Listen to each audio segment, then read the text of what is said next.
రామ్మోహన్ గారు కంక్లూడ్ చేయండి, final words చెప్పండి. రామ్మోహన్ గారు సమయం అయిపోతుంది మనకి, కొంచెం క్లారిటీగా చెప్పండి.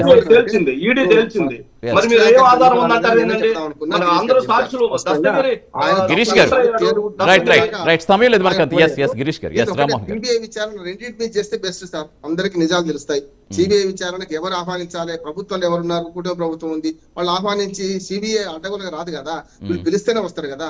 పిలవండి, డిఎస్సీలో అక్రమాలు జరిగినా లేకపోతే బిపిఎస్ లో అక్రమాలు జరిగినా బయటపడతాయి కదా అంటున్నాను నేను. బెస్ట్ ఏంటంటే ఉన్న ఆధారాలను బట్టి మాట్లాడుకుంటే బెస్ట్, ఇతర విషయాలకు పోకుండా, కోటల్ కోర్టు ఇవి పోకుండా అసలు ఏదైతే ఈ రెండు వీటి మీద విచారణ జరగాలి ప్రజలు కోరుకుంటున్నారు.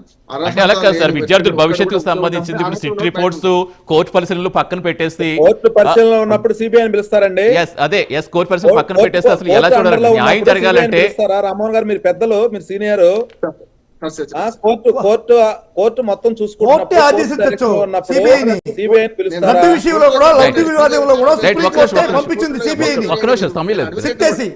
రామ్మోహన్ గారు సమాధానం చెప్పేస్తే మీరు కోర్టుకి వెళ్ళడానికి ఎందుకు భయపడుతున్నారు? మీరు వైఎస్ఆర్ కాంగ్రెస్ పార్టీ అనేది కోర్టులో ఫెయిల్ అయింది, ఆ తర్వాత జనాల్లోకి వచ్చి జనాలను మభ్య పెట్టాలని చూసుకొని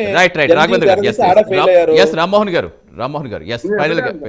నేను యాజ్ అడ్వకేట్ చెప్తున్నాను, మీరు అఫిడవిట్ వేయండి కోర్టులోనే. మేము నిష్పక్షపాతంగా విచారణ జరపదాం అనుకున్నాం. నిష్పక్షపాతంగా మేము జరిపాం కాబట్టి మాకెందుకు ఇంకా వాళ్ళు జరపలేదన్నారు. వాళ్ళు ఏమనండి కోర్టులో వాళ్ళు ఏమనండి, ఎవరొద్దన్నారు? నేను స్పష్టంగా ఆయన తేలుగుంటుందిలాగా ఒక్కటి మాత్రం సార్, సిబిఐలో ఇవి కాదు సార్, చట్టం తన పనితనం చేసుకెళ్ళి వెసులుబాటు వేస్తే ఖచ్చితంగా ఇది అంతరికి కూడా విద్యార్థులకు న్యాయం జరిగేది డెఫినెట్గా ఉంటుంది. దానికి సహకరించాలని కోరుకుందాం. రైట్, థ్యాంక్ యూ రాఘవేంద్ర గారు, థ్యాంక్ యూ గిరీష్ గారు, థ్యాంక్ యూ మధుసూదన్ గారు, థ్యాంక్ యూ రామ్మోహన్ గారు, thanks for joining in debate.